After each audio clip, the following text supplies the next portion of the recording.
Good day and welcome to another episode of Connecting the Dots. Today we'll be exploring the mini-grid space.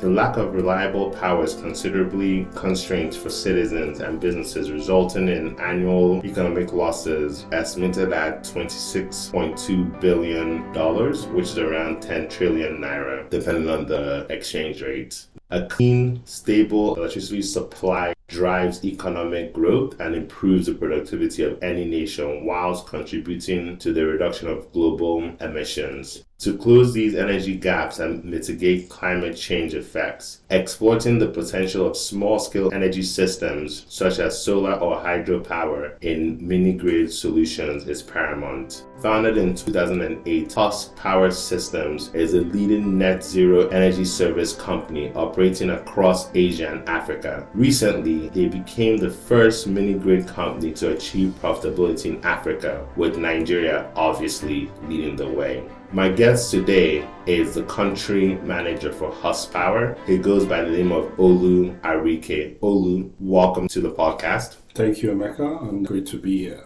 It's good to have you in Studio Olu. We've known each other for almost a decade now when you were climbing motorbikes for the work you did on the RMI mini-grid study. That was what, 2016, 17? 2017, 18. Yes, 17, 18. Yeah. Excellent. So it's really good to have you once again. I think experience from those days have helped shape how things have gone on at Husk. So as I mentioned before, Husk has now created the first or been the first mini-grid company that's profitable in Africa, which is really amazing thing to know, given that the views on the mini-grid sector is that it's more social operation with the various grants that are there, but achieving profitability is great. Without spilling the secret sauce, which I'm sure you won't, could you give me a bit of background or a bit of an approach Husk has taken to become profitable in both continents?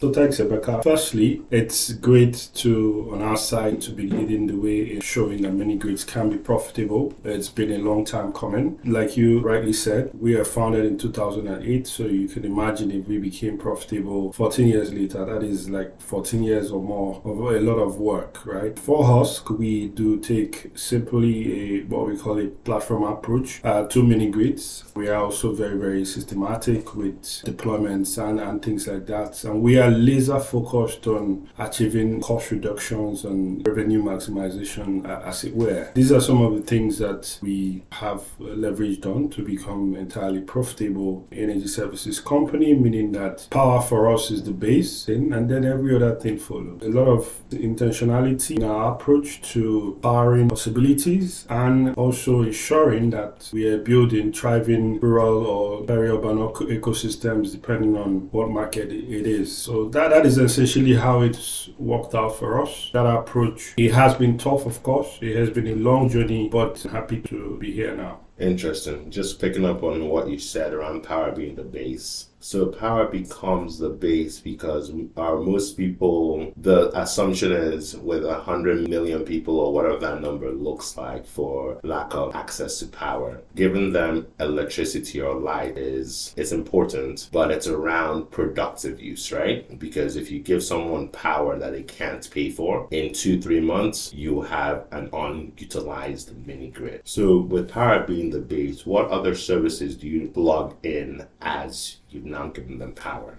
I mean, rightly said, if you give people power without them being able to use it for anything else, then it doesn't make sense. So we would look on a community by community basis in the case of Nigeria. What other services can we support? If it is a fishing community, can we support them to do cold storage? If it is agrarian, maybe cassava farming or palm oil farming or even rice farming, can we support milling for them? Those are the kind of things we tend to support with the power. If it is a trading community like the agrarian and they're looking for storage, can we even support powering storage facilities where they can store produce for trade? Things like that. Can we also provide a power that supports people moving around by the way of e-mobility services. And these services will vary from community to community. Each community is unique, hundreds of languages, over 700 local governments. It is a unique approach for each community, but power will always be the base, and then identifying what socio-economic behavior thrives in that community and being able to support it,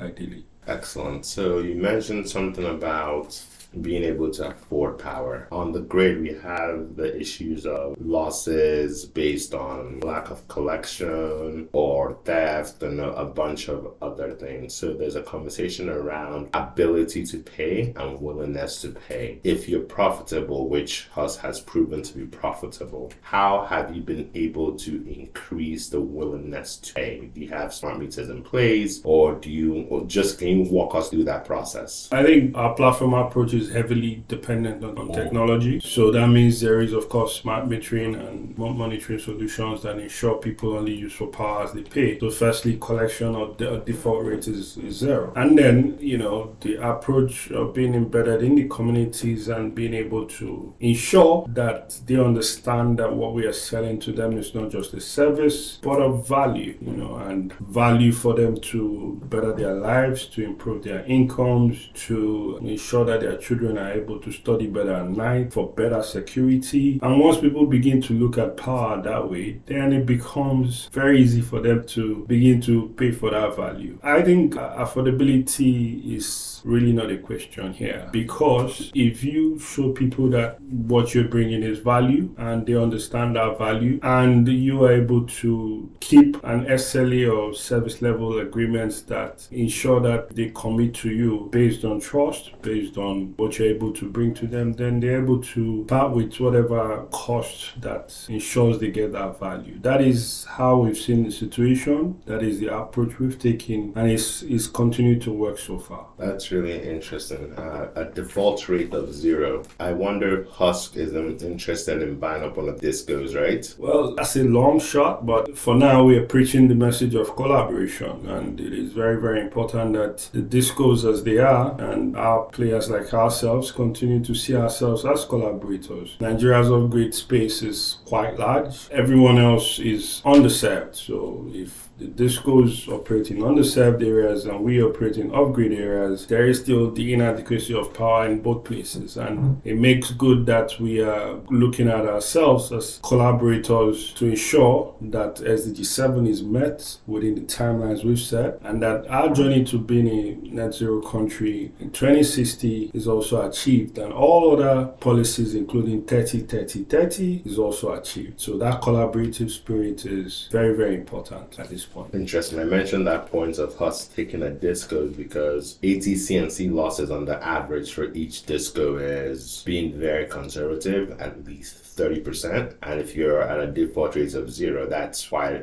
impressive. But like you said, using technology is the way you've been able to drive this number down. Yeah. Looking at the new Nigeria as we know it, a number of things have changed over the past few months. Obviously, you've got a new administration in. You also now have a change in the electricity. You have a new Electricity Act, and then you have a constitutional amendment that more or less removes power from the exclusive list, and it now gives states the right to generate, distribute, transmit, and regulate their own power sector. This is a game changer that, if tackled correctly, could lead us to quote-unquote the promised land. But knowing what we know about our country, it's not about laws, it's about how they're implemented. So being the first profitable mini-grid company in Nigeria, have you had further conversations with any of the states, or more or less how you looking to play in that space? And that's a very good question. I mean, if you are operating in a country like Nigeria, you have to be, proactive, not reactive to what the regulations would be saying. But kudos to Nigeria. I think the Nigerian regulations on the mini-grid side are one of the best in the world, and we will continue to say that. And the Electricity Act, with its coming into law, is ideally a game changer. It's not something we've done before. Now it gives a lot of power to a lot of people, a lot more people to generate, transmit, and distribute power. And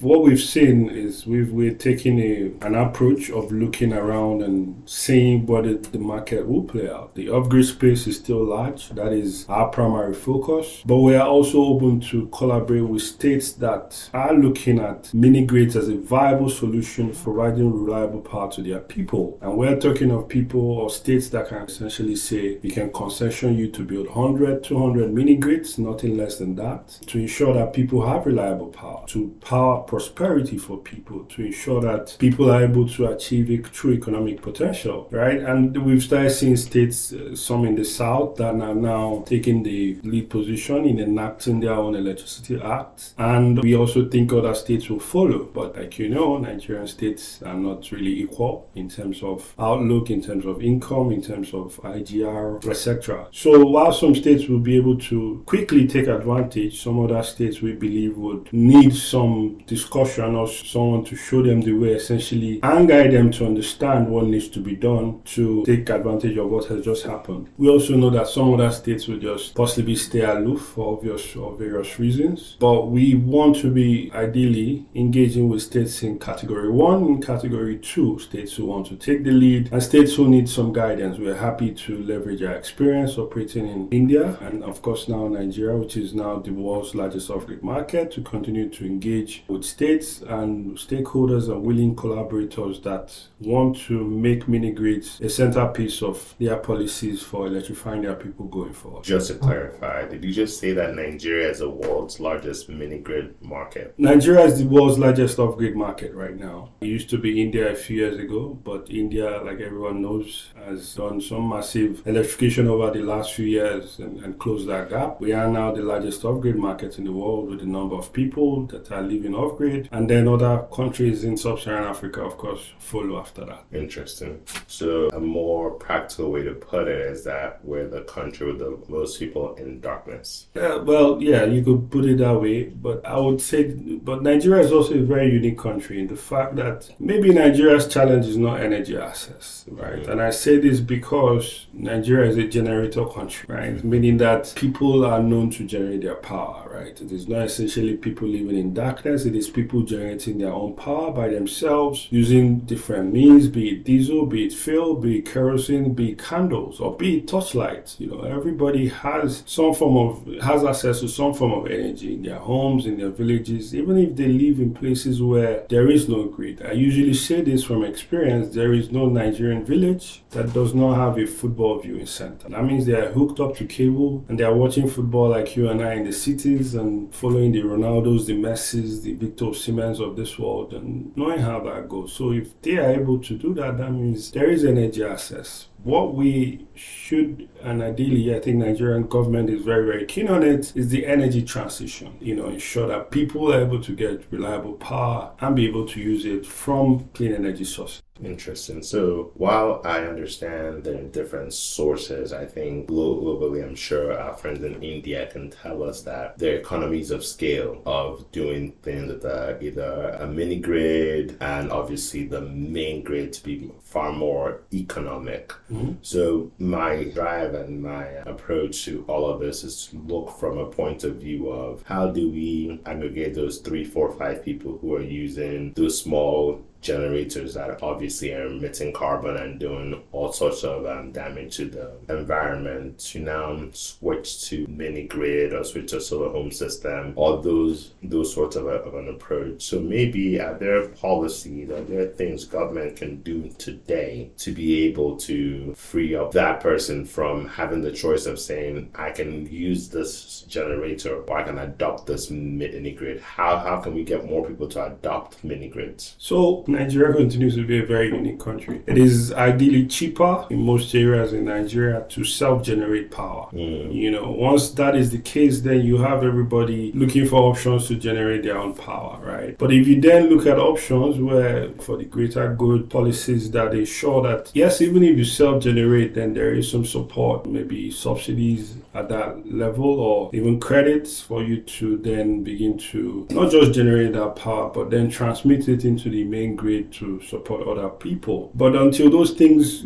happen, then we'll still be where we are. However, Nigeria has shown that it can take the lead in sub-Saharan Africa in policies and regulations. The mini-grid regulations of 2016 is one of the best in the world. And, other policies that are following on, I've mentioned the 30-30-30, the net zero plan for 2060, and things like that have shown that the Nigerian government, with its policies and regulations, is committed to ensuring that reliable power, access to reliable power from clean energy sources specifically, forms a part and parcel of what it tends to achieve over the next few years to ensure that it achieves 100% electrification. While policy regulation remain great on paper, it is implementation that may be the albatross. And until we understand and maybe have some more political will, I'm not saying there's no political will, and have some political will to implement these nice regulations to the letter and ensure that this is a private sector led industry, then would keep falling behind. I think that's a really good point. If we look at the state's regulation, there's probably 3 or 4 states that have that completed. Quick mention to the next year team who helped do the Enugu policy and bill that's out there, and we're hoping that other states will come along. Laws are great, but implementation is the hardest part. So we're hoping that states will now realize that while they might not be suited to do their own market, that their ideas of possibly doing a regional market, because that way you're in control of either your 132 or your 11 kV network, rather than trying to plug into the national grid, which hadn't had a collapse for almost a year, but then experienced 3 within the last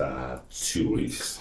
So there's that approach of saying, okay, what can I do to control my power supply? And that's energy security, obviously. So that's something that states are now starting to take this into their own hands. The mini grid space provides that for states. So we'll end here, but I'll ask you this last question around, if you were sitting in front of the Governors Forum and you were to make a pitch on how Husk could help a state move forward, let's hear it and use this as a platform to pitch to states. So if that was the case, maybe it comes soon. The experience as the world's leading mini-grid company or energy services company, 15 years now, in the largest market, of course, off-grid market in the world, in India, Asia, and Nigeria, are very, very important to note. We are also very collaborative, and we will be looking for state governments that can ensure the enabling environment, right? We've seen, shout out to our home state in Nasarawa. They've provided the enabling environment that allowed us in the last 2 to 3 years grow,